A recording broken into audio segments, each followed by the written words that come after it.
Thank you, Matt. Last week had two games in Alabama, one at Troy. Did not play particularly well in the first half. Played really good in the second half. We lost Jay right before halftime with a double dislocation in his finger. He's going to be to the doctor today. Meet with the doctors this afternoon, and we'll see a follow-up on that and see exactly how bad it is. Went through the skin. He received 7 stitches. Was not a pretty sight, similar to what Casey did against Georgia State earlier in the year. We played well the second half, really played great defense after a poor first half defensively, and held Troy to 7 field goals in the second half, which was plenty good enough to win. And then we were able to score the ball a little bit as well. Go to Mobile on Saturday. Had a great first half, limited those guys to 8 field goals defensively in that half. And struggled to score the ball a little bit, but still had a 6-point lead at the half. And then came out the second half, and South Al shot the ball extremely well, like they always do against us. They've had some really poor games at home, but against us, they seem to always play well. It's been a similar situation the last couple of years. They got ahead of us, and we couldn't catch them, and lost the ball game. We were 2 for 15 from 3. We need to make a couple of 3-point shots. Steven was the only one that made one, and he made both of them the other day. So that's an area that we need to improve. And got to be more consistent on the defensive end. It's something that hurt us. It stretches in both games, and it's hurt us all year at times. Sean played very well. Had a great 2-game trip, 29 and 20, 5 blocks against Troy, and then with 25-13 and 4 blocks against South. Made his free throws, did a nice job. I think he shot 80% from the free throw line. Was 9 of 9 and missed his last 2 against Troy, or would have had a 30-point game, going 11 for 11 from the free throw line. So, but a good outing for him. Then we move. We're still in the same situation we were in. Going to have to fight to hang on to third place. And if we take care of our business, that'll happen. So nothing's changed from that standpoint. We're back home where we have had a lot of success, and we need to go out and play well against Georgia State. They're trying to get in the tournament. They'll be ready to go. Plus, we beat them up there by a wide margin, and it changed their season a little bit, I think. So they'll be ready to go. And then Georgia Southern's coming in on Saturday. They're playing very good basketball and still have a possibility to get 4th place. So they've got a lot to play for as well. This is a tough swing for those 2 teams because Monroe's not been beaten at home, and we've lost 1 time. So we've had 2 of the best home court advantages in conference play, and we need to continue to do that. We need our fans to come out and support our guys. On Saturday, we've got some honors before the game on Thursday and Saturday. We have Senior Day on Saturday. We need a big crowd. We've got the biggest crowds in the conference this year. We've averaged the most in attendance, and we need to keep that up through this weekend and carry it over to New Orleans the following week for the conference tournament. Can you talk about how Sean has progressed as a player since he arrived at UL? He's gotten better each year. He's matured. His work ethic has improved. He's gotten better as a rebounder, if you can fathom that. Some of the things that he does, rebound the ball, just amaze me. Protected the rim very good on this trip, very focused. And if we had a little bit better guard play on this trip, we would have won both games. But the nice thing to know about Sean is that with our team, if he continues to play the way he's played the last, say, 5 out of 6 games, then we have a chance to win this tournament because he's the most dominant player in our league. And you kind of publicly brought up his effort in that Texas State game, saying he needs to run the floor better, he needs to go out and rebound better. To see him respond the way he did this week was very encouraging, Luke. We sat him down Monday after the press conference here before practice, had a long talk with him, and he came out and turned it on in the middle of the first half against Troy and didn't stop all the way through. Played extremely well against South and controlled the game. Again, being doubled and triple teamed almost every time he touches the ball. When do you guys think you'll know a more definitive timetable on Jay and when he'll be able to kind of? Well, he's at the doctor today to get an opinion and a follow-up. with our doctors. The Troy doctor came by the hotel and looked at him after he was stitched up in the emergency room and gave us the x-rays. But we'll know more after today and see. Don't know if he'll be available or not. It probably hurt us Saturday not having him, but it's part of the game. Other people have to step up. How did it happen? Dove on he lost the ball and dove on a loose ball in front of their bench. It was late in the first half, and we didn't know he was hurt, and he came off holding his hand, Luke. It could have been a shoulder, and then I saw his finger look like a Z, so it didn't look pretty. I didn't see it poking through the skin, but. What are some of the challenges this week if Jay can't go? Well, Tremont Williams played very good against Troy. Yeah, had a super second half, stepped up and did a nice job and tweaked his knee a little bit, so that bothered him in the game at South Al. Casey had 3 quick fouls at Troy. Elijah had 3 quick fouls at South Alabama.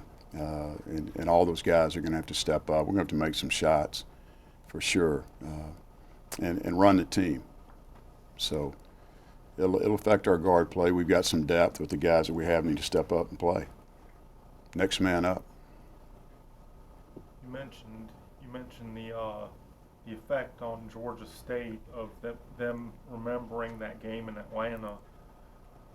Sean and Bryce were very efficient in that game. They both shot well. Is it, looking at it from your perspective, are there some things that you did well in Atlanta that you can kind of mentally remind the players about facing them a second time? Well, we scored the ball. We attacked their zone better than we have any time we've played them. And we're able to get the ball inside and score, as you mentioned, with Bryce and Sean. And then also with the perimeter, we hit some three-point shots as well. And we had the inside-outside game going there. And we played really good defense in the second half and blew a 4-point game open in the second half. And they struggled a little bit since then. They won their very next game was against Georgia Southern. At home, they won by 2 in overtime. I want to say they're 4-7 since our game, maybe 4-8. So they're fighting to get back in. They have won a couple. I think 2 out of their last 3 maybe, or they've won a couple recently. How was Georgia Southern during their season? They're a good team. When we were there, I didn't think they played particularly well. We played good, beat them 9. They're small, but Tukey Brown has played very well for them. A young guard that originally signed with Mississippi State, like Sean, and Mike Hughes has turned it around as well. He's a very good player. Those 2 guys are their 2 leading scorers, and they probably turned it around at Boone. They hit a 3-point shot with 1 second to go, down 3. And Mike Hughes made the 3 and made the free throw and won the game. So I think that turned their season around more than anything. But they're young, playing with confidence, spread the floor. They're a team that's going to be a tough out in the tournament. What's Casey Shepard's value to the team as one of these guys who's playing his last game at the Cajun Dome? He's very important to our team. He's been a little bit inconsistent as of late. If you look at the game here against South Alabama, he had 27. He had 2 in Mobile. Hayward had 13 here. He had 2 in Mobile. So it's 40-4 we didn't get. That hurts us. So we need those guys to step up and make some shots, and they will. They shoot the ball well in practice, and we just got to get them some looks. I've got to put them in the right place and give them confidence to get one in. But Casey is very important. He also can play the point in these games coming up. And we played him a little bit the other day, Luke, at that position. So we need him. He needs to be one of the guys that steps up if Jay's unable to go. How much of a benefit for the team is to have this final week at home going into New Orleans because you play so well at home and you can get the shots falling, you can kind of get what you need to get done for next week? Well, everybody likes to play at home, especially this year in college basketball. It's been kind of a crazy year, a lot of parity, and we're glad to be off the road. The trip the other day, if we would have beaten South, we would have finished 500 in the league, which would have been an accomplishment after getting off to a poor start. But we weren't able to do that. And we're glad to be back home playing in front of the home fans and not having a tough trip going into New Orleans. The last couple of years we've been on the road and finished at Arkansas State, and it was a tough trip to get home. Coach, you hit on a little bit, I think, before I walked in, but the approach heading into these final two games and getting prepared for the tournament. Can you kind of touch on that again, if you already? Well, we need to play well. We've been inconsistent on the defensive end, had a couple of games that we let go that we feel like we could have won. And if that happens in a tournament, then certainly it's 1 and out. So we need to be more consistent, get back on the winning track, and have some confidence going in the tournament in New Orleans. Do you think the defense and the shots falling kind of feed into themselves? If you get some falling that way, you're not having to play transition defense. I guess what I'm asking is, if you can get a couple shots to fall down in this last two games, do you think that might solve some of your defensive ills too? Yeah, if we make 3-point shots, yes. I mean, we're last in the league in 3-point shooting, yet we're first in the league in scoring. So that's hard to do. So we're doing something right. We felt like we would shoot the ball better. We haven't all year consistently. We shot it pretty good during the stretch where we won 9 games in a row. Funny how that works, isn't it, when those go in? But we need to make shots in the tournament and moving forward. So I think it starts on the defensive end. If you get stops, then you get good transition. You're running downhill. And if you can score on that end, certainly it's easier running uphill when the other team's got to take the ball out of the net. The J-Ray part of it aside, how do you feel kind of where you guys are before the conference tournament compared to specifically last year? Well, I feel like we're in better position than we were last year, Tim, because we've got a chance to get third. Last year we were fourth. Last time we were third, it worked out well for us.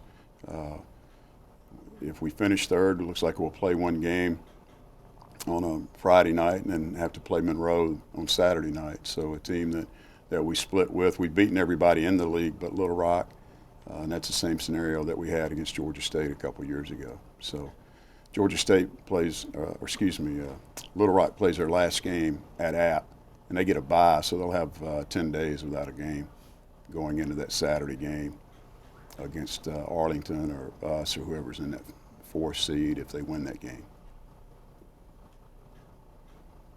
Last season against Georgia State, when they had Hunter at one of the guard positions, I mean, he was able to use his length and kind of his shooting ability to create shot opportunities. As part of Georgia State's deal this year, Ben, when the shot clock is running down on them, is it harder for them to figure out where they're going to go sometimes? Yeah, they've had, if you look, with the year they came in the league, the year we beat them in the tournament, they had 4 1,000-point scorers on that team, a very good basketball team. And last year they had a couple of 1,000-point scorers in Harrow and Hunter. So this year it's different for them. They have their leading scorers, Hollowell, transferred from Indiana, who's had a good year, and then Kevin Ware's had a good year also, transferred from Louisville. He's played extremely well this year and been consistent. They're their 2 leading scorers. But they don't have a guy that can go get his shot from the guard position, Brian, like you said. Anything else? Is it important for you guys to build a little momentum heading into the tournament? Does that matter at this stage? Well, it matters to us because we want to win every game we play. Unfortunately, somebody's got to win. Somebody's going to lose. The other team's trying as well. And everybody gets ready to play us. Everybody gets ready to play Sean. So we've dropped some games that we wish we could have won. But we want to win every game, Luke, and we want to win these 2 at home. If we do, we'll have as good a record as we've ever had at home. We've already set a home record start in the Cajun Dome. And as I said before at the press conference, I think we need to schedule more home games. And maybe that's a secret to college basketball, and we're working on that. But we want to get momentum going in the tournament. So we want to play well and win and solidify our standing so we do have confidence going to New Orleans. Everybody good? Okay. All right. Thank you, guys.